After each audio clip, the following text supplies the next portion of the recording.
John Sterling is the father of sports talk radio since the early days at WMCA. To the voice of the team from the Bronx from 1989 to 2024. Some of those years on WABC, Sterling called 5,060 consecutive baseball games. Yankees win! And today, John Sterling is on the air on 77 WABC. This is the John Sterling Show. Now, here's John Sterling. Oh, you listen to that Yankees win, you wonder, how can I hold that note? They must have done something funny with it, Good afternoon, everyone. Again, a pleasure to be here. I love this show.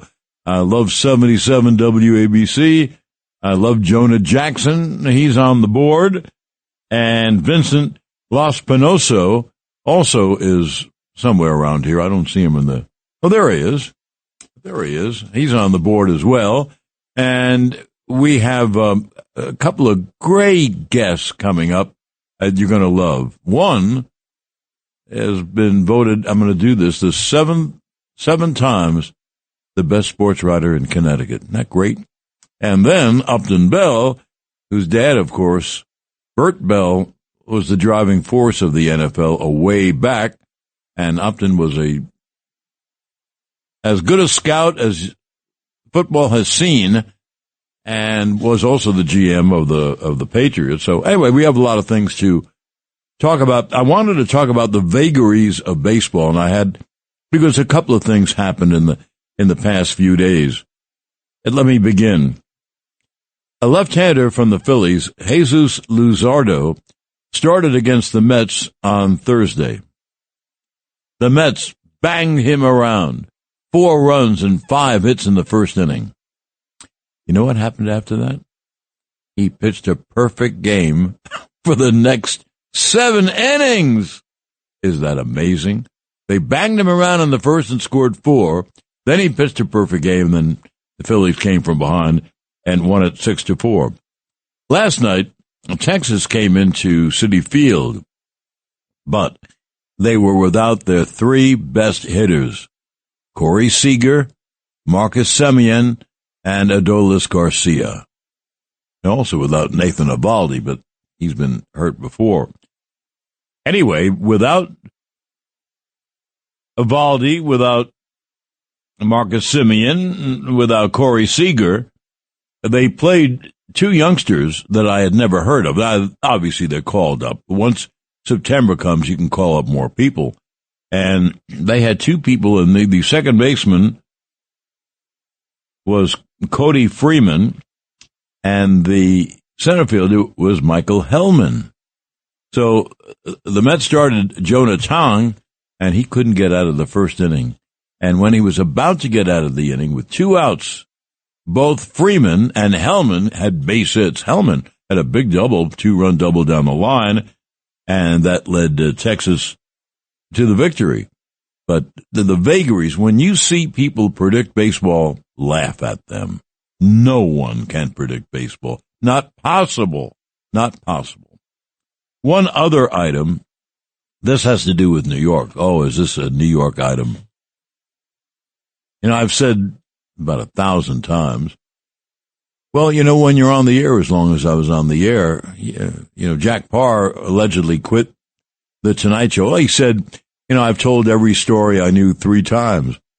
Well, trying doing 4 hours a day in baseball for 162 games for 35 years, and I've told everything 8 times.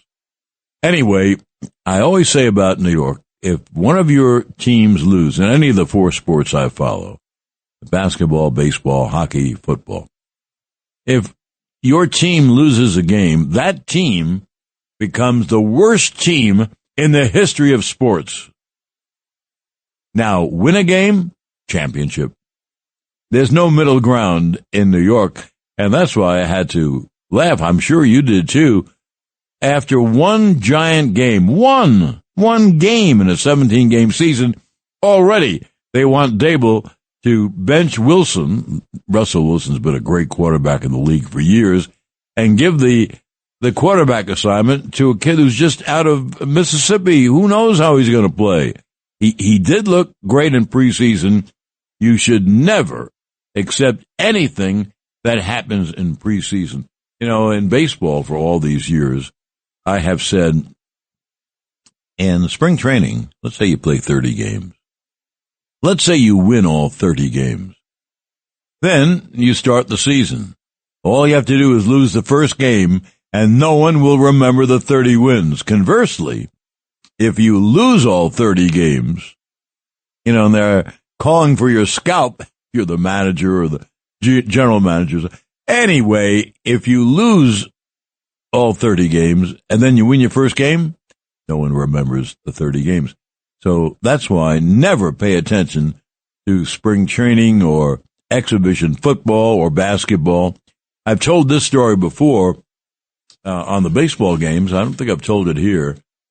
A buddy of mine just passed away a year or so ago, Gene Shue, all-star guard, and the coach of the Bullets when I was with the Bullets, and we became friends, tennis partners, yada, yada, yada, yada. So one year I'm doing the Bullets on TV. I'm not there in the exhibition season, and Gene Shue, when I saw him, he said, I got to tell you this. He said, we've been playing terribly.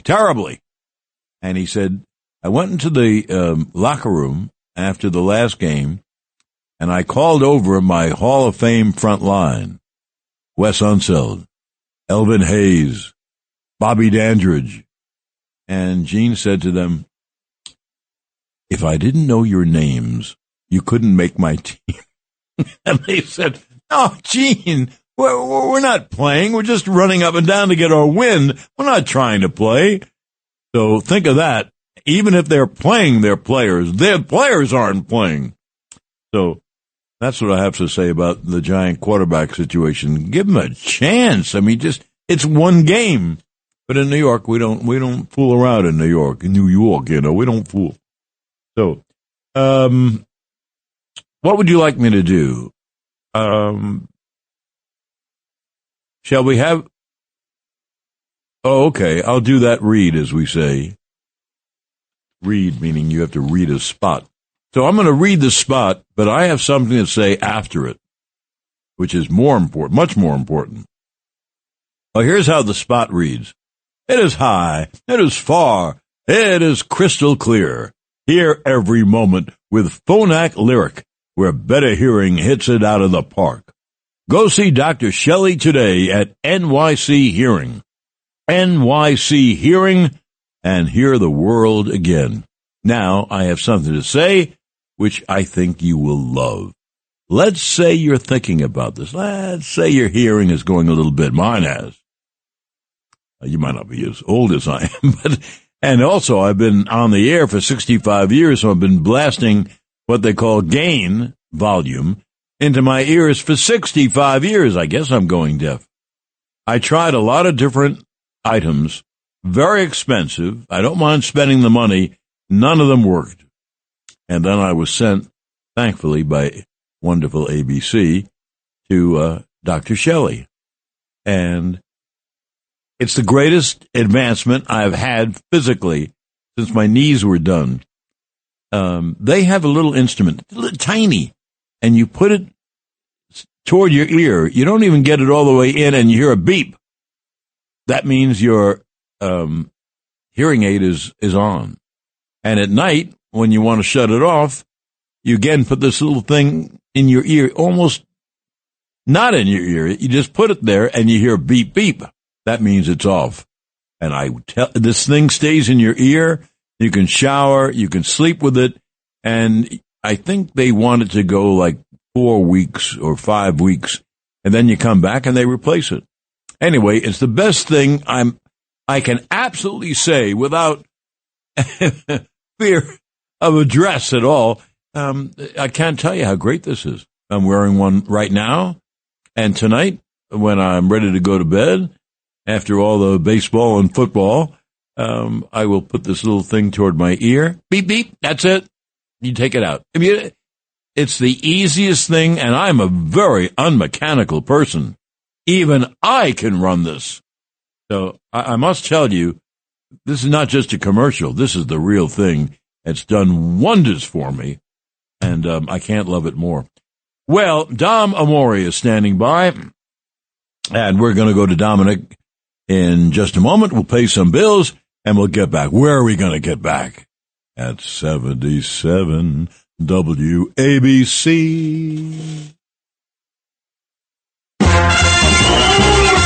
77 scores again. This is the John Sterling Show. Now, here's John Sterling. And we go to the 77 WABC ActionCarting.com phone line, New York City's premier waste and recycling provider. Here's a good buddy of mine. I mentioned before, he is the 7-time winner of the best sports writer in Connecticut. His name is Dom Amore. Hello, Dom. How are you doing? Hey, John. How you doing? Good afternoon. And I'll remind readers, it's a small state. Well, you're very nice to say that, but I mean that's really something to win the Connecticut Sports Writer 7 different times. It means a lot to me because people in the profession vote for it.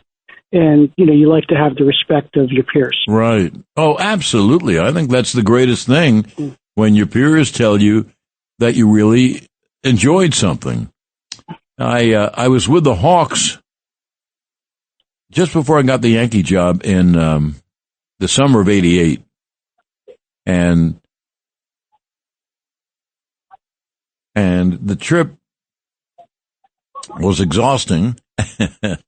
And we were really the ugly Americans, and but we wanted, so much. And at the end of the trip, the Russian assigned to us said, "I will personally throw you out of the country." So those are the kind of the tales that you tell and experience. Dom, your thoughts about Dom Amore writes for the Hartford Courant, and Hartford is exactly between New York and Boston. It's 100 miles either way. Yeah. And so fans are Red Sox fans and Yankee fans. And are you and all your Red Sox fans up there surprised at how well the Red Sox have done? Yeah, they were very pessimistic early in the season and going into the season. They were not enthusiastic about the moves that Craig Breslow made as a GM. But, I thought, sometimes the best moves are the ones you don't make. And I thought he did a great job of not maybe trading for people who were not going to help them, of maybe staying put with what he had rather than maybe picking up. We've seen obviously from the Yankees side, they picked up a lot of relief pitchers, but one of them's in the minor leagues and one of them is struggling. And, I thought he did a great job early and at the trade deadline of making smaller moves, but moves that really helped and made a difference. And I think all of his three of his postseason or his off-season acquisitions made the All-Star game, none of whom were expected to. So, I think, they are surprised, but I think they're starting to come around to, Craig Breslow's way of doing things. He's a pretty sharp guy. He went to Yale, he sure is, and a very good lefty pitcher. Not a great pitcher, but a guy who experienced baseball. There really isn't a team, Dom, would you agree? There isn't a team in the American League that grabs you by the throat and says, we're going to win. I think it's as even, very good for baseball. So many teams have a chance.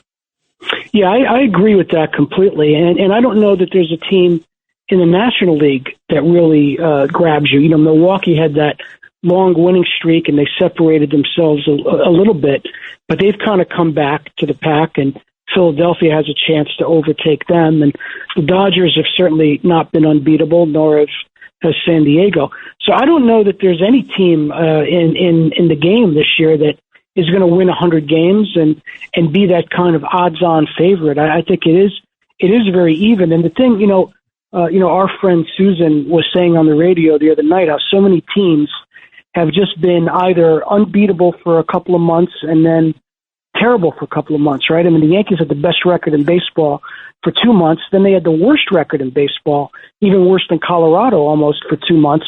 And now then they had the best record for for a month or so. And, the reason is because the way bullpens are used today, John, you've seen it. When you're winning a lot of games, you're using your top relievers again and again and again, overusing them, overexposing them. And then when their arm gets a little bit tired, now you start losing. You start, and so teams, you have these big swings in the standings and big swings with every team really has this incredible long winning streaks and long losing streaks because so much depends on the bullpen. And when you're winning, your bullpen gets used. Boy, do I agree with you. And also on a daily basis, we're seeing it here in New York where guys don't even go 6 innings. Well, if they don't go 6 innings, you got to fill 3 innings or 4 innings. And you do that enough and your bullpen is going to show wear and tear. Even the Dodgers, who, if everyone was healthy, they would look on paper to be the best team, but they're not healthy, and they get beaten all the time, and they get beaten by bad teams all the time. And San Diego, a team that you would figure make a great run at the Dodgers, they were swept at home by Baltimore, was in last place in the East, and that's going on throughout baseball. Yeah, everywhere in baseball, and the few teams that are out of it are not in contention. A lot of them are still playing hard. I think Baltimore is trying to redeem themselves for the disappointing season that they had, and the Rockies became a tough team in the National League, or a tough out simply because they were playing so hard to avoid the ignominy of finishing worse than the White Sox, and good for them. They're not gonna be worse than the White Sox of a year ago. So yeah, everyone has been tough to beat. And when you catch teams at the wrong time, like when the Yankees played the Marlins, they got swept. They got swept. Right. So yeah, it's well, as a wise man said many, many times, John, you can't predict baseball. I hope to meet someone like that one day. One thing, there is a baseball cliche that fits, and this is what I use. People wonder, why are the Mets doing what they're doing? I use this, I hope it's right. I've been hearing it all my life. You're never as good as you look when you're winning, or as bad as you look when you're losing. And do you subscribe to that? Oh, very, very, very true. And you see it every year. I mean, the 62 Mets had winning streaks at some point, and the 98 Yankees had losing streaks at some point. So, that's, another old saying in baseball is that you're going to win 50 and you're going to lose 50, and it's the other 62 that matter. Yes. So that really is true. Yeah. You want to look at things on paper and say on paper, but as the cliche goes, they don't play the games on paper. That's right. Yep. Nor do they play them on a computer. No, I don't have that worry about a computer, but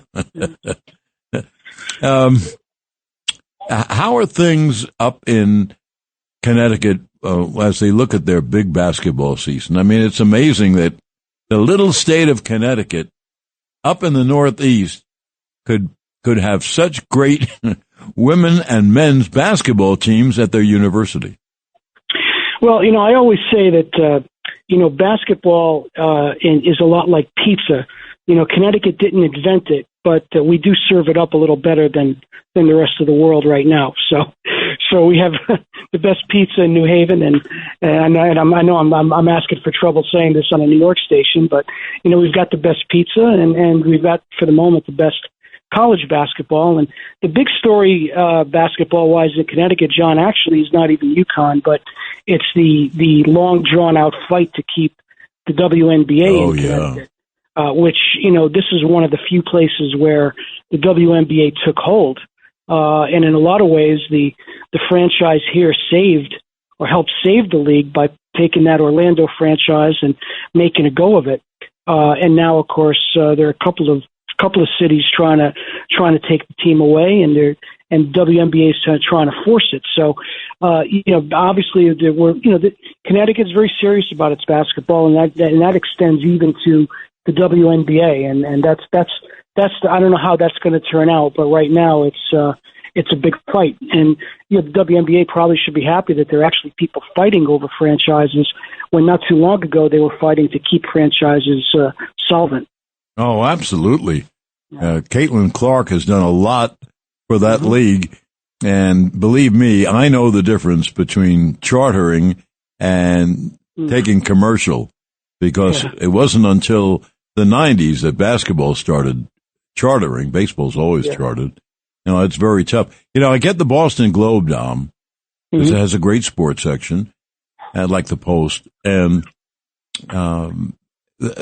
Boston wants that franchise, and you can't seem to get it. And then they're thinking of moving that franchise to Hartford. What is the latest? Well, the latest is the state of Connecticut is trying to get involved with the WNBA, and if whatever their objections are to moving the team to Hartford, the state of Connecticut, which, I mean, to go back to the beginning, the Mohegan Tribe bought the franchise for $10 million 20 years ago, and they've been offered $325 million by both Boston interests and Hartford interests. And the WNBA wants instead to send the team to Houston, which doesn't make any sense to me, because Boston, the Connecticut Sun games are on TV in Boston. They've played games in Boston and sold out. So there's an existing fan base ready to embrace it in a major NBA market where they could be paired with the Celtics. So that makes a lot of sense. Hartford wants to get the team out of the 8,000-seat arena that the league has outgrown on the casino, tribal land, bring it to a refurbished arena downtown Hartford. And Connecticut's really pulling out every stop that it can to make that happen. But the league is saying that they can't relocate without permission. And I think almost anybody would have to see the logic that moving within Connecticut is not really relocating. The New York Liberty moved from Madison Square Garden to Westchester and then to Brooklyn.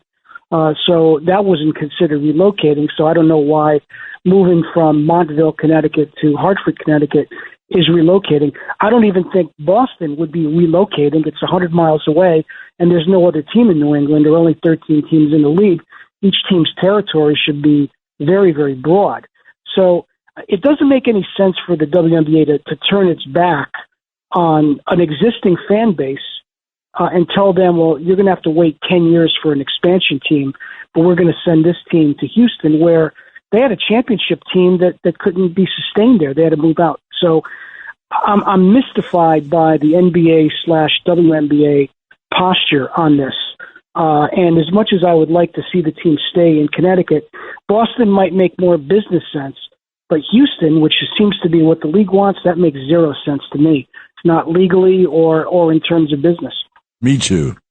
And now since I don't live in Connecticut, I think they ought to go to Boston and pair up with the Celtics. The Celtics just been bought for $6 billion. So they got some money behind them. That's what I would do. But, Dom, no one's asking me. Well, they've played 2 games there, one each year, and they sold out the TD Garden Arena, over 20,000. Oh, it's great what's happening. I don't know if they would do that for a whole year, but, with only 22 games, the tickets become very hot.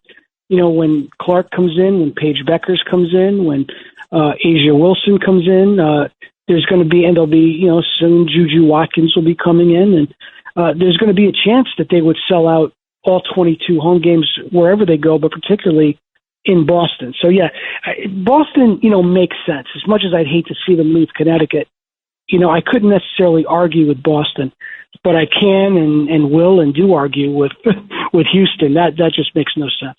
Well, as a top-notch writer in the Hartford Courant, I think you could do a lot more than I can. But if I was doing it, I would only do things on a financial level. How are you going to draw? I would go to Boston in a minute. Now, one more thing with you, Dom. You have to start calling our people and get a dinner together, okay? Oh, you got it. You got it. In getting fact, hungry to think about it. Peter Caldera and I were together the other night, and we were talking about sounding you out about some dates. So we'll be together either breaking some bread or cutting some steak very soon in Manhattan. Well, good. Thank you very much for coming on. You are so good, I guarantee you will be on this show a whole lot more. So thank you, Dom. Great, John. Look forward to it, and have a great weekend. Thank you. You too. Upton Bell is upcoming. Going to talk a lot of football. Any business I have to do here? No. I've done the yes, and I've done the yes. Okay, we're all set.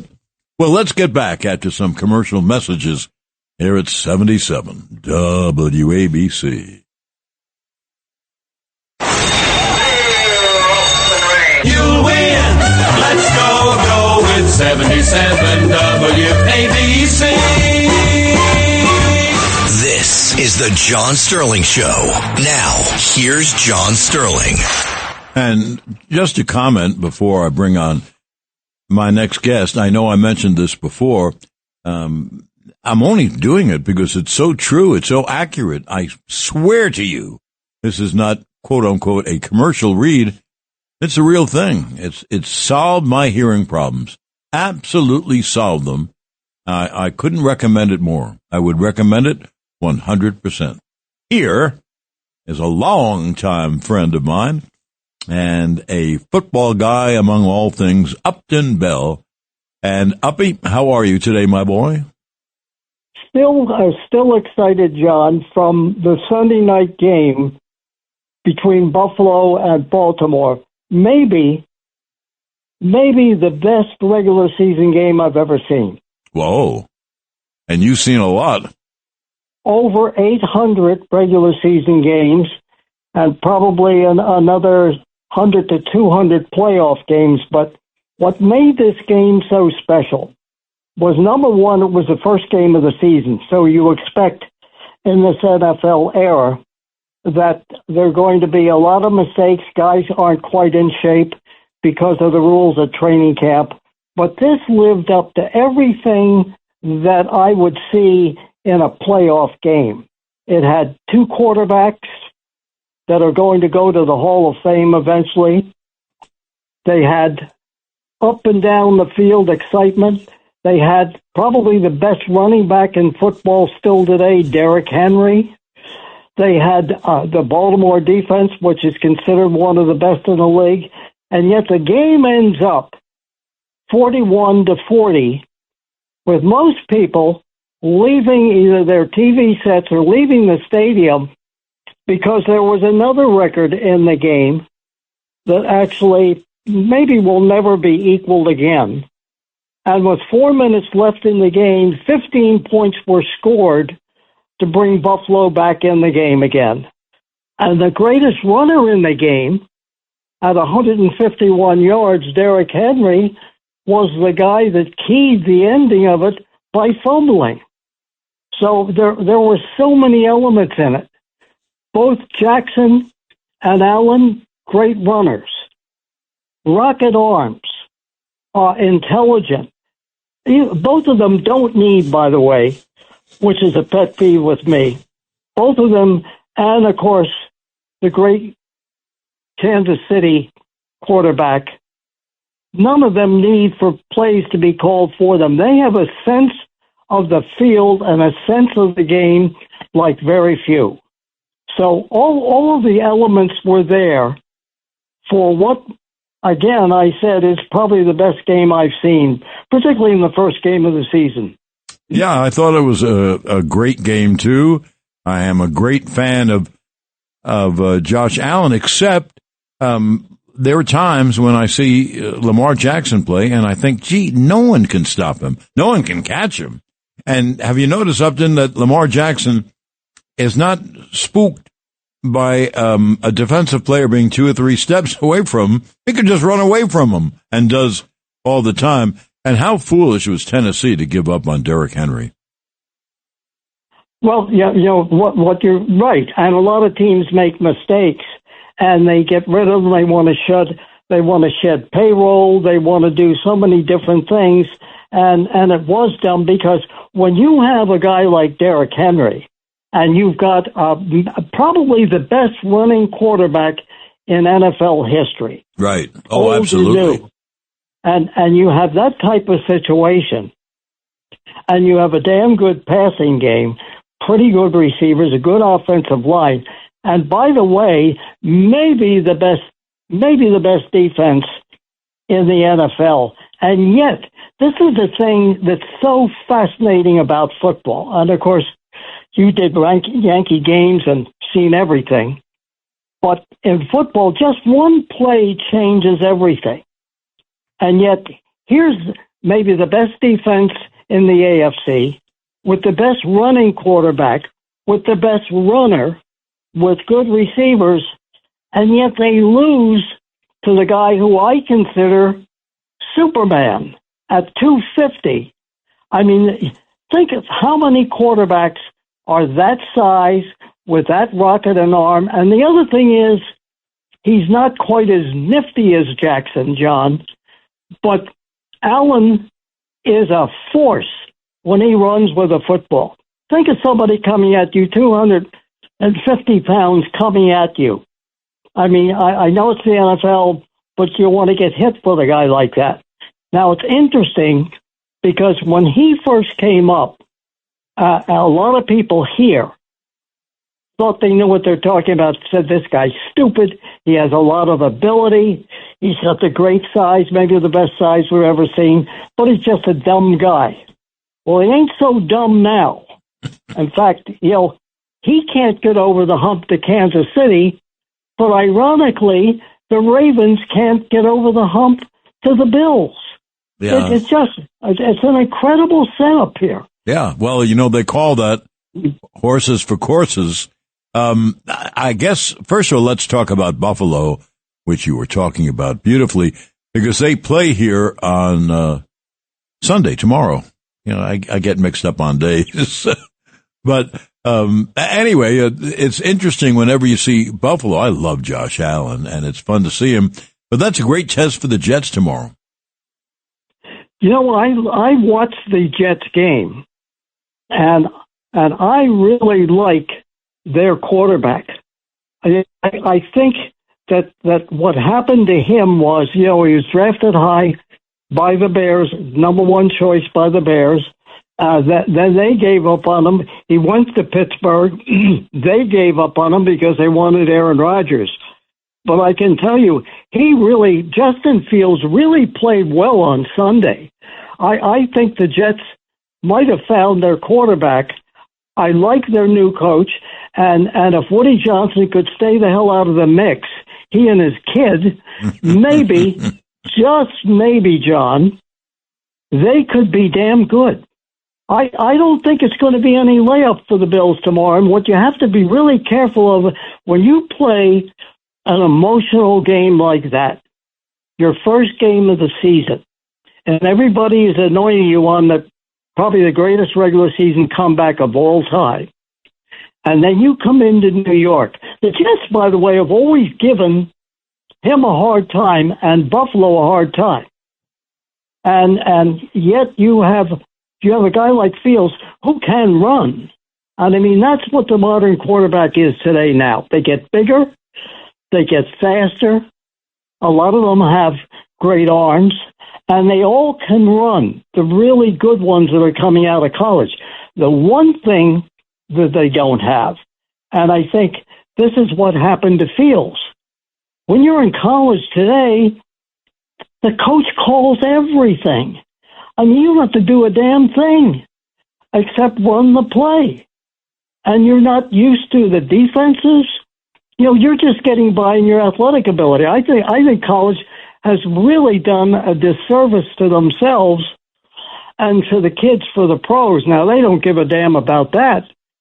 But on the other hand, these guys come in with great talent. Drake May has terrific talent. He's still a rookie. I mean, he makes all sorts of mistakes because he's never called a play for himself. So I think that game tomorrow is going to be a damn good game. I bet it will be. The Jets haven't won in so long.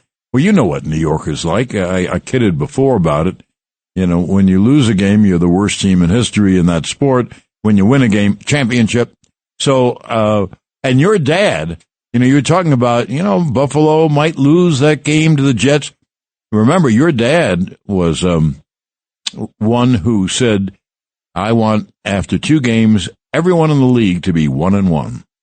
Correct. And you know something? I got a call from one of the major writers at USA Today.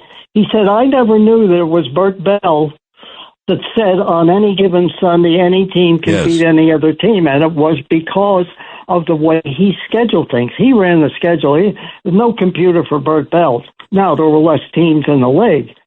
But that, my brother Bert, who you knew, actually took that and protected it legally so nobody else could use it. And the famous movie that they wanted to use on any given Sunday, it was just any given Sunday instead of on. So he knew what he was doing, and the league now schedules some top games in the beginning of the season, but there are 32 teams now. I mean, you can't please them all. But what I do notice is a trend where because of TV, because of the streaming services, because they have to satisfy everybody, there are more and more good games in the first couple of weeks than there's ever been in the past. Usually you build up to the big games by mid-season. That isn't true anymore. A lot of the best games are now in the first couple of weeks, and ironically, that's when teams are just beginning to learn how to play again because of the collective bargaining agreement that limits how many practices you can have. Listen, when you and I, when you were at the Colts, when I was at the Colts and used to come out to practice, we scrimmaged practically every day or some form of scrimmage in Westminster at training camp. Now you can't touch anybody. And I think it's to the detriment. You wonder why so many players are getting hurt? Yes, they're bigger, stronger, quicker, faster. The speed of the game is incredible, but they never hit anybody. They limit padded practices. So I see more and more, I call them card-offs, John. More and more at the beginning of the season, guys are going out. I mean, there have been 8 or 10 in the first week that won't play the rest of the year and maybe never will play again. I blame that on the Players Association and what they've agreed to. I also will tell you this. Packers have a big win. They beat Detroit Sunday. Now they got to come back and play again on Thursday against Washington. And I will tell you, I absolutely love their defense. I think they're going to be, they have a damn good shot. Now it's early to go to the Super Bowl, but they've got to play on Thursday. And I remember going all the way back to my years with the Colts and later with the Patriots. And I would purposely ask players, I'd say, how long does it take you to recover, get ready to play after you've played on Sunday? They said, if we're lucky, by Saturday. So think about this. Yeah, I believe it, and I also believe what you say. Now, one thing, though, we're seeing this, Upton, in all sports. The amount of injuries are amazing. And before we go to a spot, I'll lay this on you. One of my favorites. In 1927, now the Yankees did have a great team, one of the 3 or 4 best teams. They broke camp with 25 players.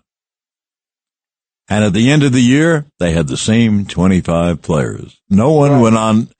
They may not have been an injured list then, but no one went on it if there was one. So, a lot more football talk. We're going to talk about Kansas City and others when we return with Upton Bell in just a moment, right here on 77 WABC. 77 scores again. This is the John Sterling Show. Now, here's John Sterling. And we have as our guest Upton Bell, and we are talking football. Uppy, as you well know, You know everything I know. We've been friends 60 years. So. Yeah. But they say that in America, we build you up to knock you down. And so everyone has been in love with Kansas City and Patrick Mahomes and Travis Kelce and Swift and Taylor Swift. But they can't wait to knock them down. Now, is Kansas City going on the other side? Oh, I think so. And the guy that I noticed, particularly from the opening game, Kelce has really slowed down. Yeah. And he was never a great blocker, but he wasn't blocking anybody in that game. But the other thing is, I will say that there are 4 young, great quarterbacks that I think will all go to the Hall of Fame. And there's Patrick Mahomes, there's Jackson, and of course Allen, and the 4th guy is Joe Burrow, who I love. Me too. I mean, if he wasn't with that cheap outfit in Cincinnati, and I've known the Browns forever, I mean, a nickel to them is a lot. But when you look at what's happened to Kansas City, and it happens to all of them sooner or later because it's set up now. There are no really great teams over a period of time. There are no Packers. There are no Colts. There are no, great, in the past, Cleveland Browns. You're never going to get that again because, number one, you have 32 teams. Half of them stink. But it's a long season, 17 games, and they want to go to 18. But back to the situation, when you look at Kansas City, when you have 2 Patriot players that they got rid of that are your top receivers, they're in trouble. Now, I will say this. If you wanted to pick one player that had it all, that could get by with, I would say, a little bit better than average talent, and by the way, did last year, that's why they got croaked by the Eagles, is that they just weren't very good. They kept escaping game after game. Remember some of the endings, and you go to yourself and you say, what the hell was this? How the hell did they win that game? But Mahomes is such a such a good runner, and again, he isn't quite Allen's size, but he is 6'3" and maybe 210, 215, like that. But he, to me, is a guy that you would. I know that Andy Reid is the guru that calls all the plays. Patrick Mahomes doesn't need plays called for him. He has that sixth sense that very few quarterbacks have. So can he carry them? They rebuilt their offensive line pretty good. They have no receivers. They have decent running backs. But he makes, if it wasn't Patrick Mahomes on that team, I would pick them. They might lose 10, 12 games. And that might be an exaggeration, but that's how much he means to them. And of course, with Andy Reid, and their defense is still fairly good, but boy, they didn't look very good to me the first time out. And maybe that's, it'll take time for them, to kind of get readjusted, which it does, because again, the collective bargaining agreement. But they would be the team that I would say are in more trouble than the other ones. I think you're going to see Buffalo and Baltimore at the end. And the question is, can either one get over the hump, particularly Baltimore, who has done everything to win, and they've lost the last 2 or 3 years. But I think Kansas City is an endangered species right now. Can anyone put a challenge into Philadelphia? And by the way, we're talking about Kansas City. That's a great late game tomorrow. Philadelphia is at Kansas City. And anyway, what I asked you was, can anyone overcome Philadelphia in the NFL, NFC? I think there are a few, maybe Green Bay, but that'll happen at the end of the season. The one quarterback that does not get his due is Jalen Hurts. He isn't quite at that level of the 3 or 4 people we mentioned, but boy, he has come on. He is a damn good quarterback. And, I was talking to a person in Philly about him the other day, and he said, you know what? The difference between Jalen Hurts and these other superstars is Jalen Hurts, if the coaches say you got to run the football, you can't be running around, you can't throw it, he will run the football. He will call the running play. He does what it takes to win, and to me is very, very underrated. He's a terrific athlete. He's not quite the passer, although he has a good arm that the other 3 guys are. But he's a very unique player, and he's got terrific confidence around him. And of course, he's got the Giants cast-off running with him. So when you have a quarterback like that and a runner like that and a damn good offensive line and pretty good wide receivers, I think the 2 best teams, and it's just early in the season right now, in the NFC that I've seen are the Packers. I mean, Micah Parsons, he's not far behind, if he stays healthy, from Mr. Taylor. Whoa. He is not that far behind him. So, I mean, that's quite a thing when you look at it. Their defense really shut Detroit down. A lot of people thought, we're going to be the team this year. And their quarterback, Love, is a pretty good quarterback. He's not great, but he's pretty good. He's in that next level. But when you think of Lawrence Taylor, think of Micah Parsons, if he remains healthy. And that's some compliment, huh? That havoc that even if he doesn't get to them, they have to have 1 or 2 people on him at all times. I counted on Monday night whether he got to the passer or not. He was in that backfield and forced things 7-8 times. That's a lot for anybody, especially if you're getting double teamed or you put a big offensive tackle on him. But the other thing is the quarterback, if you're a defense, what you want to do is you want that quarterback to think about you all the time. Where's that son of a bitch coming from? Is he coming from the right side? Is he coming from the left side?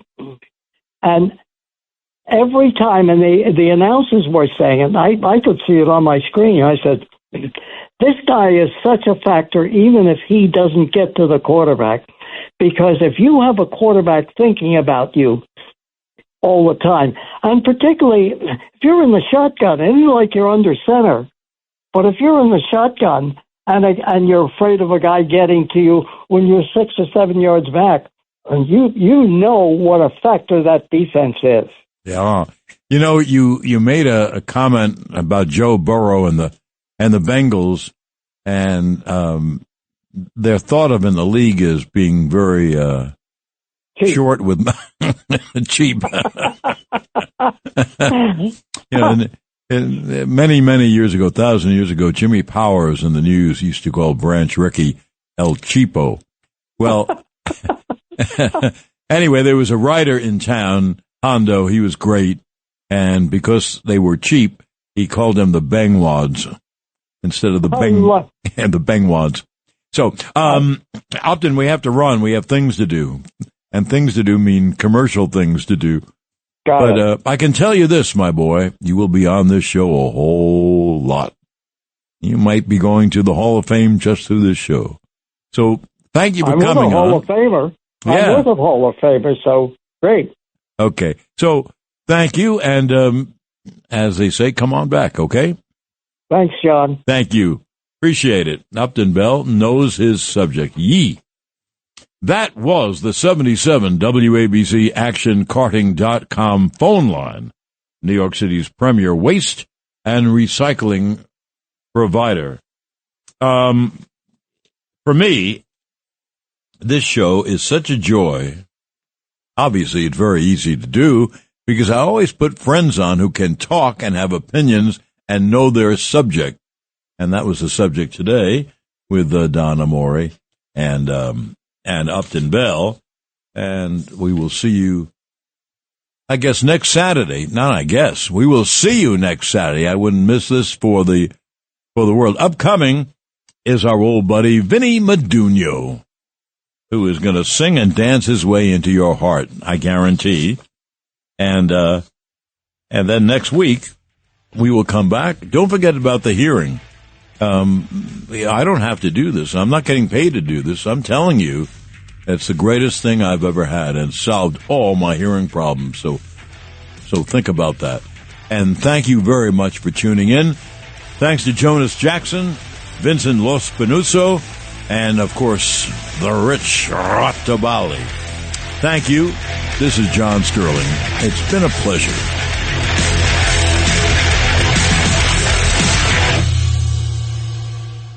Thanks for listening to The John Sterling Show. You can hear The John Sterling Show Saturdays at 4 on 77 WABC. If you like the podcast, share it with your friends and listen anytime at WABCRadio.com and download the WABC Radio app. Hit that subscribe button on all major podcast platforms. Plus, follow WABC on social on Instagram, TikTok, Facebook, and X. See you next time for a new episode so you never have to wonder. What the heck is going on here?